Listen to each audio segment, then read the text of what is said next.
ESPN 9 news में आपका स्वागत है और मैं हूं आपके साथ नेहा। जहां एक तरफ मनीष सिसोदिया को लेकर ये चर्चा चल रही थी कि मनीष सिसोदिया को अब लंबे वक्त तक जेल में रहना पड़ेगा, लेकिन आज यहां पर राउस एवेन्यू कोर्ट से लेकर मनीष सिसोदिया के ऊपर एक फैसला आया है।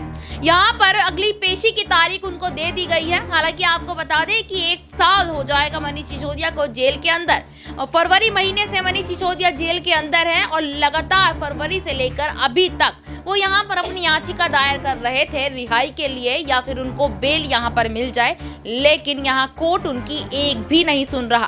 कोर्ट ने यहाँ उनको दिवाली पर भी अपने घर जाने की अनुमति नहीं दी। कुछ घंटों के लिए अपनी पत्नी जो कि काफी लंबे वक्त से बीमार चल रही है उनसे मिलने की यहाँ पर अनुमति दी, लेकिन यहाँ पर मनीष सिसोदिया ने 5 दिन की गुहार लगाई थी कि उनको 5 दिन के लिए अपनी पत्नी से मिलना है और साथ ही साथ अपनी पार्टी के साथ कुछ बातचीत करनी है, लेकिन यहाँ कुछ घंटों के लिए उनको बाहर आने की अनुमति मिली थी। अब यहाँ पर मनीष सिसोदिया ने भी कहीं ना कहीं ये आवाज उठानी शुरू कर दी है कि मनीष सिसोदिया जल्द ही यहाँ जेल से बाहर आ पाएंगे या नहीं। ये सवाल उठने शुरू हो गए हैं। तो अब यहाँ पर ये भी सवाल उठ रहे हैं, क्या संजय सिंह की तरह मनीष सिसोदिया भी सुप्रीम कोर्ट का दरवाजा खटखटा सकते हैं? आपको बता दें कि जब संजय सिंह 4 अक्टूबर को गिरफ्तार हुए थे, उसके बाद उन्होंने यहाँ काफी दिनों तक इस चीज की गुहार लगाई कि उनकी जो गिरफ्तारी है वो अवैध रूप से की गई है। उनके खिलाफ कोई सबूत यहाँ पर अभी नहीं पेश किया गया है। हालांकि ईडी ने यहाँ पर ये कहा है कोर्ट को कि संजय सिंह के घर से कुछ ऐसे दस्तावेज मिले हैं जिनको जब्त कर लिया गया है, लेकिन ईडी की तरफ से कोई ऐसे दस्तावेज यहाँ पर दिखाए नहीं गए अभी तक। तो इस वजह से आम आदमी पार्टी के नेता यहाँ पर ये कहते नजर आ रहे हैं कि अगर आपके पास सबूत है तो दिखाइए और सबूत नहीं है तो कोर्ट को गुमराह मत कीजिए। तो यहाँ पर संजय सिंह ने हाई कोर्ट से अपनी याचिका दायर की थी कि उनकी गिरफ्तारी जो है अवैध रूप से है, लेकिन हाई कोर्ट ने यहाँ पर संजय सिंह को ये कह दिया था कि जो यहाँ पर कानून है वो सबके लिए बराबर है, चाहे कोई नेता हो या फिर आम आदमी हो। दूसरी तरफ जब याचिका को खारिज यहाँ पर कर दिया गया तो संजय सिंह ने सुप्रीम कोर्ट का दरवाजा खटखटाया। सुप्रीम कोर्ट की तरफ से कल संजय सिंह को थोड़ी बहुत राहत मिली। तो क्या यहाँ पर मनीष सिसोदिया भी सुप्रीम कोर्ट जा सकते हैं? और दूसरी तरफ मनीष सिसोदिया को 1 साल हो जाएगा जेल के अंदर। मनीष सिसोदिया के लिए इतना लंबा टाइम जेल में रहना क्या पार्टी के लिए खतरा बन सकता है? इसी मुद्दे पर आज हम बात करेंगे। बात करने के लिए मेरी सहयोगी नाजमीन यहाँ पर मौजूद है। नाजमीन से सबसे पहला सवाल लेना चाहेंगे हम कि नाजमीन, जैसे कि आपने देखा कि एक तरफ संजय सिंह हो गए और एक तरफ मनीष सिसोदिया हो गए, दोनों नेताओं का जेल से बाहर आना बहुत जरूरी है। विधानसभा चुनाव नहीं लेकिन लोकसभा चुनाव के लिए इन दोनों की काफी ज्यादा जरूरत पड़ने वाली है अरविंद केजरीवाल को। क्या अरविंद केजरीवाल कोई बड़ा कदम उठा सकते हैं दोनों को जेल से बाहर लाने के लिए?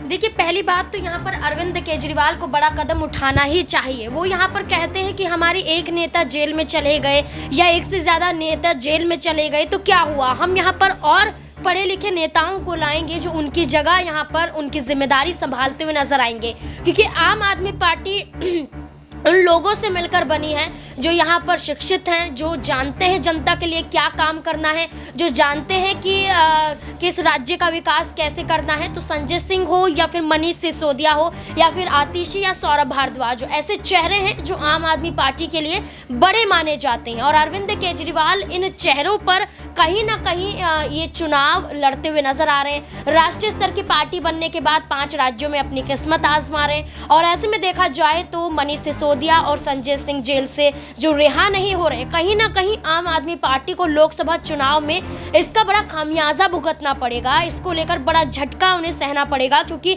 ये वो चेहरे हैं जो आसानी से राज्यों में बड़ा दबदबा कायम कर सकते हैं। जैसे संजय सिंह का जिक्र कर ले, उत्तर प्रदेश में काफ़ी समय से उनकी भागीदारी देखी जा रही थी। उत्तर प्रदेश में निकाय चुनाव के लिए भी संजय सिंह ने आम आदमी पार्टी को आजमाया था, लेकिन निकाय चुनाव में आम आदमी पार्टी कुछ सीटें जीती थी, लेकिन इतना कुछ खास असर निकाय चुनाव में वो दिखा नहीं पाई थी। लेकिन उनका सीधे तौर पर यह कहना था कि उत्तर प्रदेश में लोकसभा का चुनाव भी वो लड़ते हुए नजर आएंगे, जिसमें चेहरा संजय सिंह को ही रखा गया था। इसलिए कहीं ना कहीं केंद्र सरकार और योगी सरकार को इस बात से खतरा था, डर था कि संजय सिंह यहाँ पर योगी आदित्यनाथ की कुर्सी को ना हड़प ले। इसलिए सबसे पहले संजय सिंह पर ये जो घोटाले के आरोप लगाए गए तो उत्तर प्रदेश से पहले उन्हें निकाला गया, क्योंकि चुनाव प्रभारी के रूप में भी उत्तर प्रदेश में वो थे। तो संजय सिंह जेल में, मनीष सिसोदिया सिसोदिया जो शिक्षा के स्तर पर बेहतर विकास करते हुए नजर आए थे। हर बच्चे के मुंह पर उनका नाम था, जुबान पर उनका नाम था कि मनीष सिसोदिया के जरिए सरकारी स्कूलों का कैसे विकास हुआ है। आज प्राइवेट स्कूल भी उतने बेहतर नहीं है जितने सरकारी स्कूल देखे जाते हैं। और मनीष सिसोदिया ने जिस तरीके से और राज्यों में भी शिक्षा मॉडल को ले जाकर वहां पर एक जांच भी करते हुए नजर आए थे कि दूसरे राज्यों में देखते हैं कि कैसे शिक्षा व्यवस्था वहां पर देखी जाती है, तो कई भांडाफोड़ उन्होंने किया था। तो ये चेहरे ऐसे हैं जो सिर्फ दिल्ली में नहीं बल्कि और राज्यों में भी बड़ा दबदबा कायम करते हैं, इसलिए इनका बाहर आना बहुत ज़रूरी है। और आम आदमी पार्टी के लिए लोकसभा चुनाव में इन दोनों को निकालना उससे ज़्यादा ज़रूरी है। अब ये देखना होगा कि अरविंद केजरीवाल अब इनको निकालने के लिए क्या बड़ा कदम उठाएंगे। बिल्कुल, यहाँ पर जैसे कि नाज़मीन ने बताया कि संजय सिंह यहाँ लगातार देखा जा रहा था कि आम आदमी पार्टी की तरफ से संजय सिंह को जिम्मेदारियां मिल रही थी, और जैसे कि आपने देखा भी होगा कि संजय सिंह ने संसद के अंदर भी यहाँ पर बीजेपी और पीएम मोदी, अडानी को लेकर काफी सवाल उठाए थे, मणिपुर में हुई हिंसा को लेकर सवाल उठाए थे, और दूसरी तरफ महिलाओं के मुद्दे को लेकर भी यहाँ पर सवाल उठाए थे।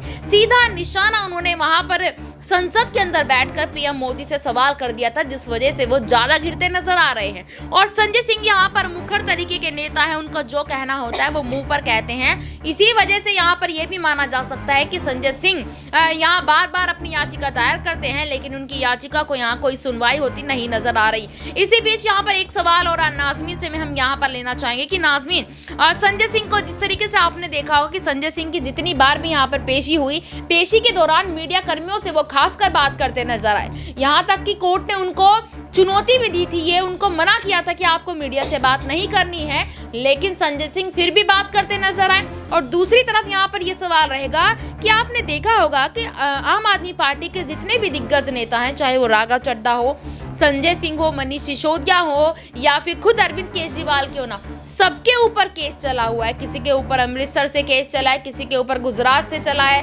किसी के ऊपर दिल्ली से चला है। कि सारे घोटाले और आरोप आम आदमी पार्टी के नेताओं के ऊपर ही लगे हुए हैं क्या?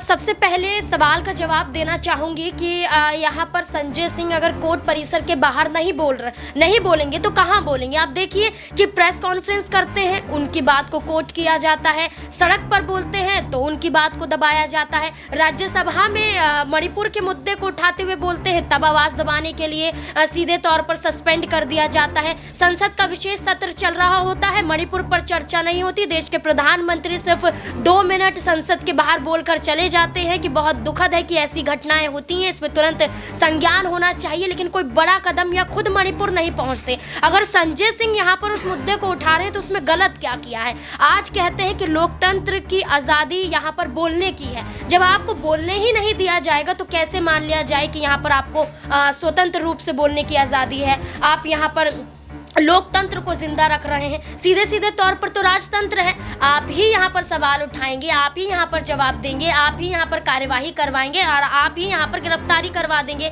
तो सीधे सीधे तौर पर तो आप तो राजतंत्र ला रहे हैं। इसलिए संजय सिंह जो कोर्ट के बाहर बोलते हैं वो ये दिखाना चाहते हैं कि आम आदमी पार्टी डरी हुई नहीं है, आम आदमी पार्टी हार के बैठने वालों में से नहीं है। संजय सिंह ने कहा है कि गौतम अडानी के साथ रिश्ते हैं देश के प्रधानमंत्री के, सरकारी चीज़ों को बेचा गया है, तो वाकई उन्होंने उसके सबूत भी दिखाए हैं। इसी के साथ साथ मणिपुर का जिक्र करते हुए भी अगर उन्होंने बोला है तो सीधे सीधे तौर पर उसकी तस्वीरें पूरे देश भर में दिखाई भी दी जा रही हैं कि कैसे और राज्यों में चुनाव प्रचार करने के लिए देश के प्रधानमंत्री पहुंच जाते हैं, लेकिन मणिपुर पहुंचने का समय नहीं मिलता है। और दूसरे सवाल का जवाब यहाँ पर इस तरीके से देना चाहूँगी कि विपक्षी पार्टियाँ जब मजबूत होने लग जाए, जैसे इंडी गठबंधन बच जाता है, 28 दल यहाँ पर मौजूद दिखाई देते हैं और 28 दल के बाद चुनौती दी जाती है कि लोकसभा चुनाव में तमाम पार्टियां मिलकर देश के प्रधानमंत्री को वो चुनौती देते हुए नजर आएंगी। पीएम कुर्सी का जिक्र किया जाए, उसमें अरविंद केजरीवाल का नाम भी साफ तौर पर देखा जाता है। तो यहाँ पर केंद्र सरकार यानी कि जो केंद्र में भारतीय जनता पार्टी की सरकार है,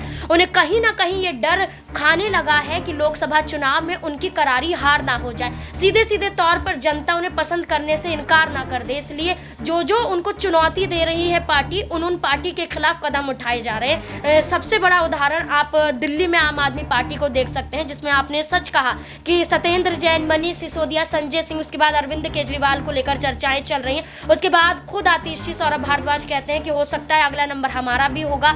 राघव चड्ढा के खिलाफ भी यहाँ पर एक बड़ी कार्यवाही देखी गई थी, जब राज्यसभा में हस्ताक्षर को लेकर अध्यादेश के खिलाफ यहाँ पर कई सांसदों के उन्होंने हस्ताक्षर लिए थे, वो भी बिना अनुमति के। तो ये सारी चीजें देखी गई थी और सारे मामले विपक्ष पार्टियों पर सिर्फ इसलिए डाल रखे हैं ताकि चुनाव में वो कमजोर पड़े और भारतीय जनता पार्टी फिर से केंद्र में आए, फिर से यहाँ पर सरकार बनाने में कामयाब रहे। बहुत धन्यवाद नाज़मीन। तो नाज़मीन ने यहाँ पर जैसे विस्तार पूर्वक बताया कि आम आदमी पार्टी के नेताओं के ऊपर ही यहाँ पर आरोप लग रहे हैं, उन्हीं के ऊपर सारे केस यहाँ पर लगते नजर आ रहे हैं। और दूसरी तरफ संजय सिंह अगर उस टाइम पर नहीं बोलेंगे पेशी के दौरान तो कब बोलेंगे, क्योंकि वो जहाँ भी बोलते हैं उन्हें उनकी सजा भोगनी पड़ती है, जो कि वो इस वक्त सलाखों के पीछे भुगत भी रहे हैं। तो यहाँ पर इस रिपोर्ट को लेकर आपकी क्या राय है कि आने वाले समय में अरविंद केजरीवाल संजय सिंह और सिसोदिया को बाहर लाने के लिए पूरी कोशिश करते नजर आने वाले हैं? तो हमें कमेंट बॉक्स में जरूर बताएं। और फिलहाल के लिए इतना ही, फिर आपसे मुलाकात होगी किसी दूसरे मुद्दे पर। तब तक के लिए देखते रहिएगा SPN9 न्यूज़। धन्यवाद।